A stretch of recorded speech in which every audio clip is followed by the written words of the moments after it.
Welcome to Fishbowl Sports. My name is Chief here, and joining me today is Bear and Juicy. The talk on Highland is LSU women's basketball. We're going to find out where they're going to be seated at in the NCAA tournament on Sunday. LSU baseball is playing Cretan right now. LSU softball picked up the win against Nichols here. And LSU men's basketball season is done with. So we're going to wonder what's going to happen. It looks like they're going to keep Matt McMahon around for another year. Without further ado, let's introduce the gang. How you doing today, Juicy? How you doing today, Bear? All right, so we have a stacked house here, but before we can get anything started here on today's show, let's bring up what happened last weekend. I know, Bear, you've been very busy on the social media. Some people are kind of disagreeing with you a little bit there about the hot take of the Texas A&M thing. LSU baseball being Texas. Until I see otherwise, I'm firmly convinced that LSU is going to be taking it here. I mean it's not looking too good right now. I mean they are doing something. I mean you have to give them credit for that there, but I mean like I said on last episode and when we were talking in our group chat and stuff, if we're having the same conversation when it comes down to um Well, like in the beginning part of April, then it's like okay, that's definitely the time to panic because you we're not per se fans of other SEC schools, but really like last week and weekend SEC baseball, I mean all the conference, it was kind of bad week for them really.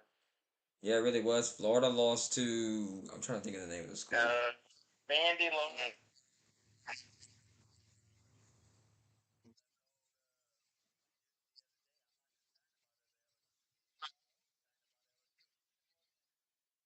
They weren't alone, is what I'm saying. It's not like it was one team.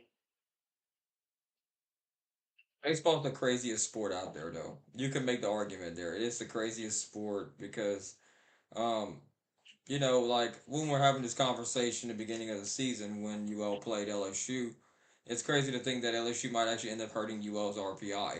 As a Cajun fan, I would want LSU to win to help UL out to raise their RPI as well. That kind of thing works out better for both of them here. Now we're sitting here having this conversation here. They're making me laugh at on X a little bit, saying UL LSU is hurting UL's RPI right now with all their losses this past week or so. But I think they're pulling a bunch of levers right now, LSU baseball. But we're gonna get more into that later on in this episode here. But just looking back, what happened last weekend here. LSU women's basketball lost South Carolina again this year. Got eliminated from the SEC conference. SEC conference tournament knocked them out though. So, Juicy, what seed you think in LSU women's basketball will end up being when we have this conversation next week?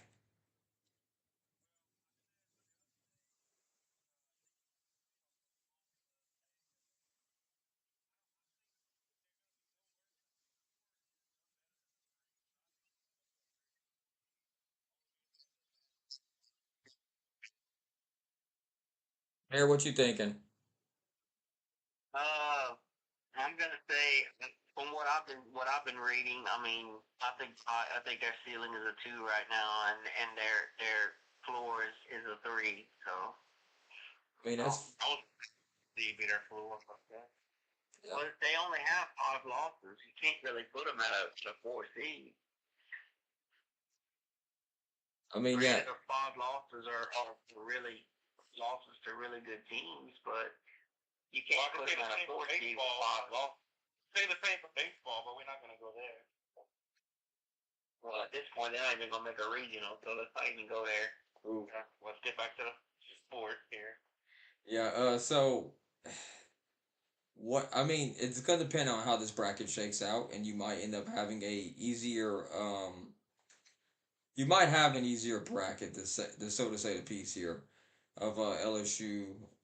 You know, uh, women's basketball getting an easier run basically through. It depends on how the bracket sets up, right? because you don't want to have like Yeah. too loaded of a regional and stuff. So that's something you have to look As at long whenever as, you get down to it. as long as we ain't got to play South Carolina, Tennessee, Vanderbilt, Texas ain't no or slouch either. or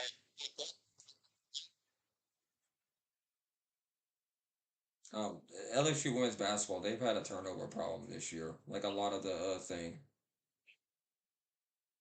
turnovers, and in a game against South Carolina in the semifinal, they got out rebounded. They had a plus 10 rebound margin on South Carolina in the first half. Don said that in a post game interview. They had a plus LSU had a plus 10 rebound margin. They ended up out rebounding LSU by 10 in the second half. So that's 15 point swing. Yeah, that so LSU like they were leading when they went to halftime. I was like, oh, they might actually pull this out here. They might stop.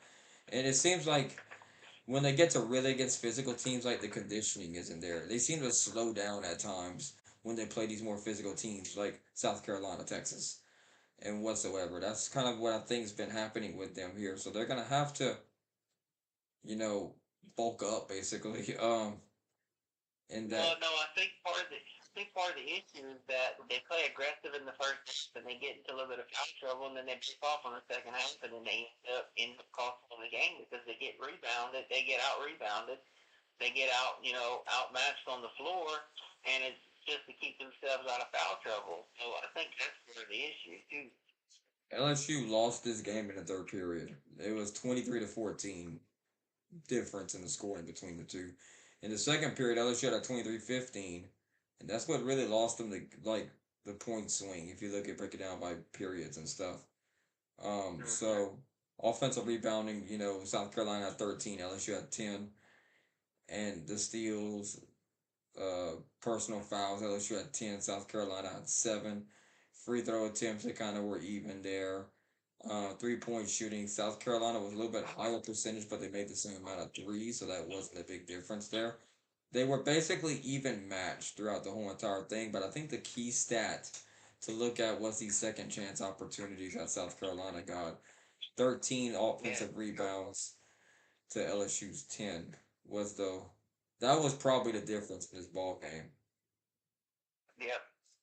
Absolutely. So whenever you look at the LSU Oklahoma game, LSU dominated Oklahoma. It wasn't much. The 3 pointers were falling. LSU hit 13 threes. Oklahoma hit 5. They were shooting 54%. LSU Oklahoma was shooting 23.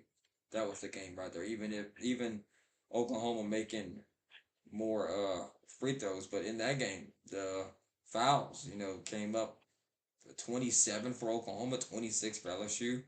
A really sloppy game between both teams here. So that was something that to look forward to as well. I think that was a big problem for them here entering it here. So looking at how it's gonna be, I don't really know what we think is gonna happen here with LSU women's basketball in terms of seeding. I mean, it could be.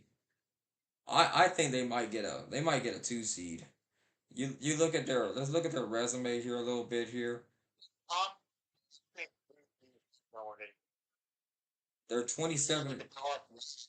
So their net ranking, which is what a lot of these committees like to look at more than the RPI nowadays, is a 5. RPI is 12. Strength of schedule is 36.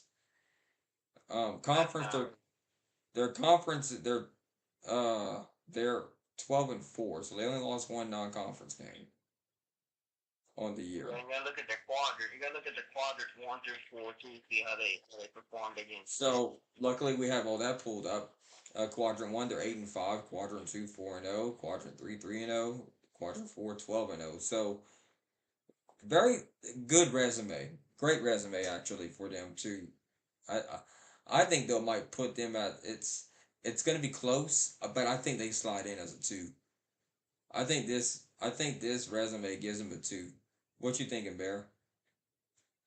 Yeah, I mean, I think the four for me feels a little too low. 2 or 3 should be. Still think a 3 is a little too low. We based off of the wins losses. of that alone. So I'm on it. I mean, like I said, I think stealing the three and then see. I mean, that's fair. What you Juicy, you still thinking that a three is gonna be where they end up after hearing all those numbers?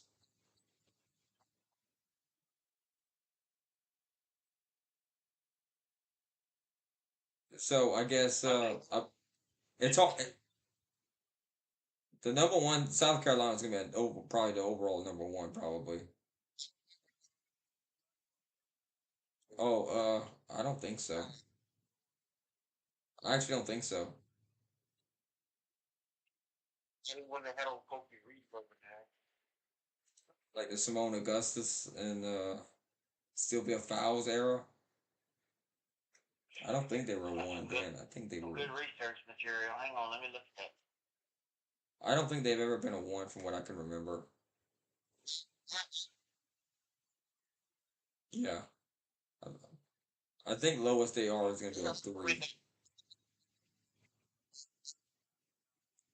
I don't think even if they, yeah, like it's because you had a win against 10-4 and then I think, uh, yeah, you would have had a couple of more ranked wins in there.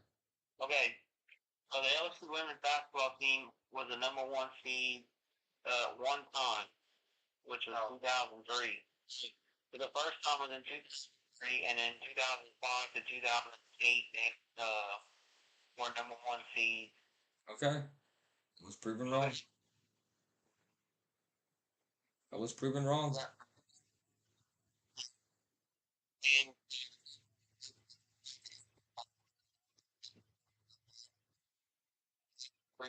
2023, 2021, three people one. Yeah. So yeah, that's So that was the Sylvia Fowles era and all that. Yeah.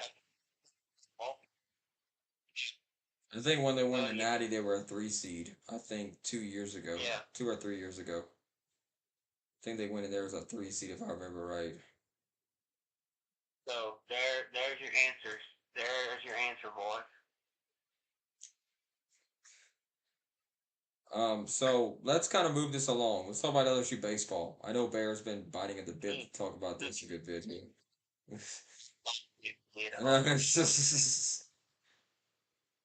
um, so Bear, you said Texas A&M. Do you think they're gonna figure out this issue in terms of the pitching and the defensive errors, the fielding, in that kind of regard?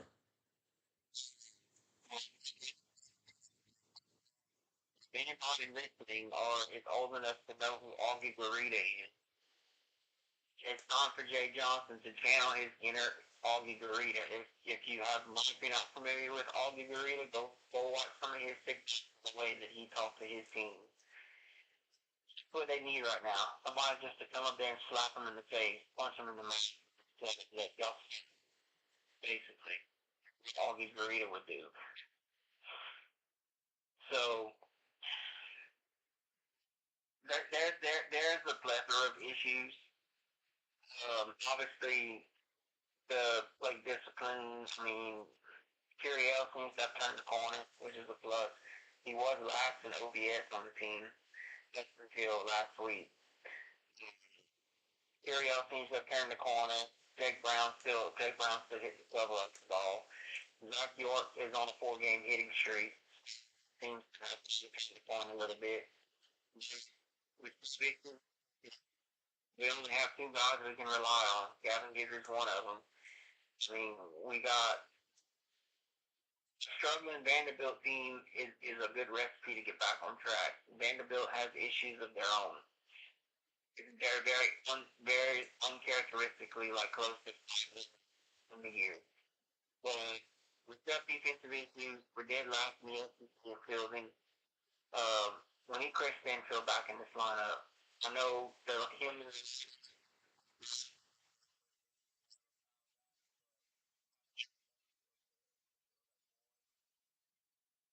defense. I mean, there's no question about it. He is. his glove in left field.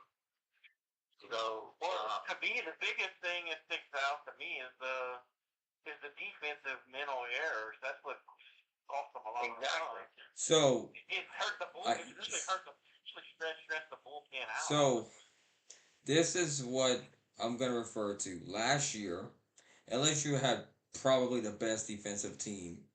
They had the best defensive team in college baseball last year. They were 10th ranked in they were ranked 10th in the country in field percentage. They just built the stat. Yeah, they were. Yeah. They were very good last year. Okay, defensively, one of the best. This year they took a step back. Now in the country. They took a step back this year, and I mean like when they're in the back. Yeah, they definitely took a step back. So to compensate for that, to compensate for that, you have to have the bats to back it up. Like imagine 2023's team hitting wise on this 2016. They probably they and Dylan Cruz and all them other guys, you know, if they were on this team right now, LSU probably wins a couple of these games that they just let blow wide open.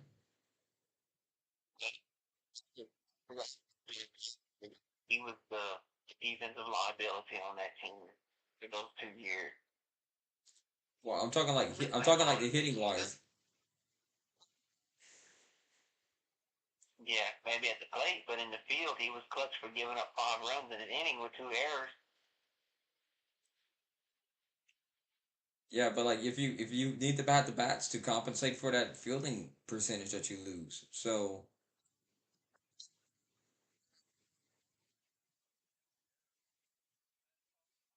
Think, think, they were off on game management. Game management should be a big. It's the fact that things hype and it's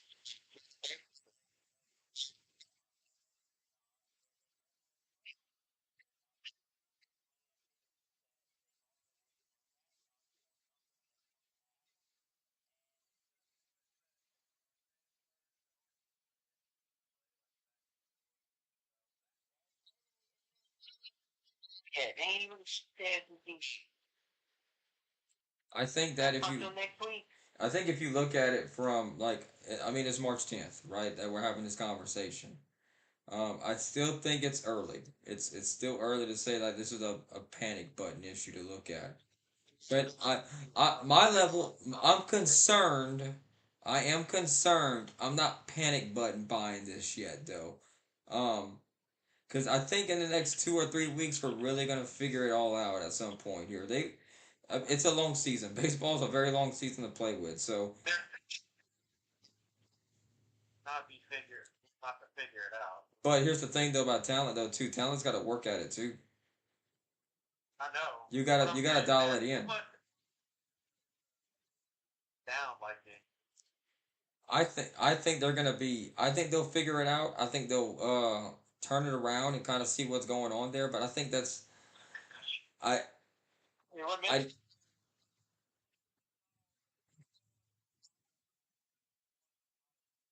yeah I this right now if you're cold right now is a good time to be cold. Honestly, You want to be hot. you want to start getting hot around the like you want to start kind of getting like warmed up in April.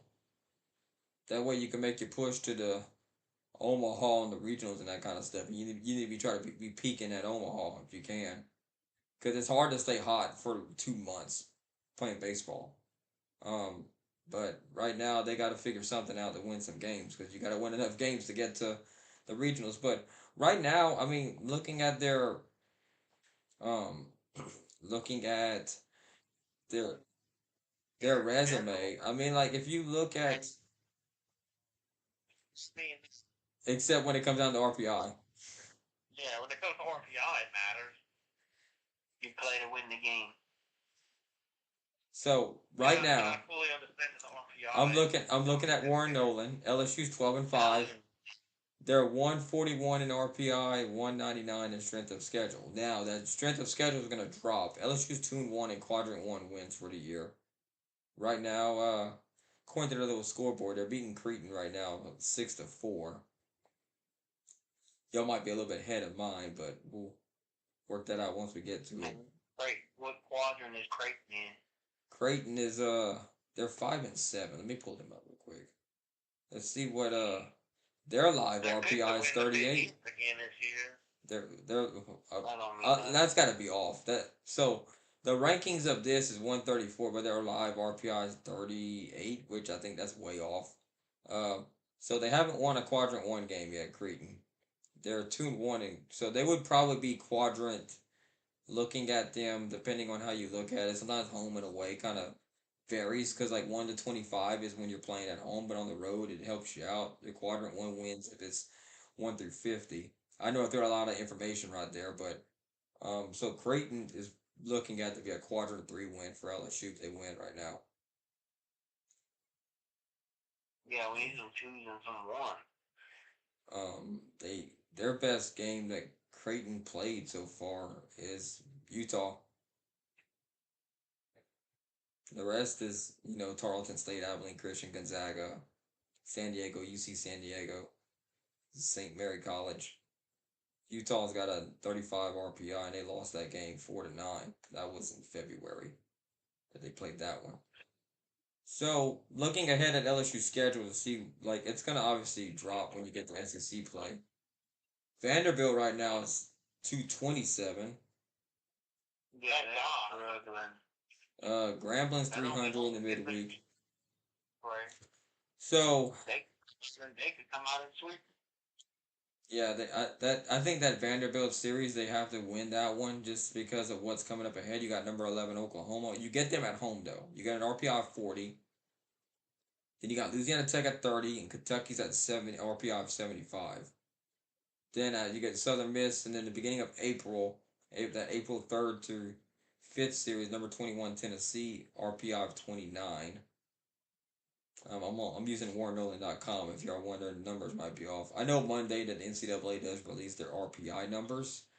I'm gonna go compare that to what it is because I think it's easier to kind of like follow everything with Warren Nolan. That way you can just kind of pull it up, just look at RPIs and stuff like that. So let me go pull up the NCAA website so we can actually look at the official uh, RPI numbers. I know it's early to talk RPI. It really is. It's a um, not really something we really need to get into too much because it's so early in the season that this whole thing is going to change a lot. So looking at RPI, I wonder who's number one. Kind of curious. Southern Miss, here we go, baby. Yeah, Southern Miss is doing really good. The Cajuns last I saw was 8, but today they come out 11. So they move up one spot in their RPI. So yeah, that would be a good loss for LSU. Um, RPI wise, of course. I know Bear says there's no such thing as a yeah, but it matters with the RPI though. We lose too often. Yeah, it does matter. Let's see. I'm trying to see where this one got. I might have to okay, LSU is 141 in the official RPI rankings. Vanderbilt. I wonder if I can sort this by conferences. They were 200 something, I think. Okay, good. I can sort it by conferences. Let's look at SEC.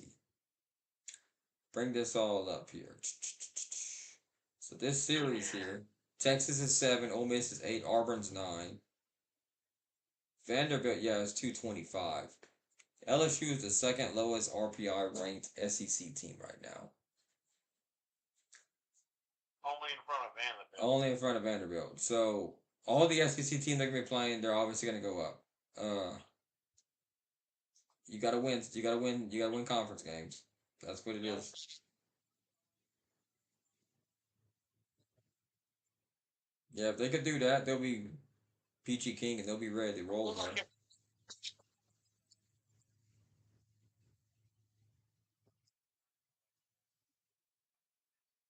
You gotta get the peripheral monkey off your back, that kind of thing.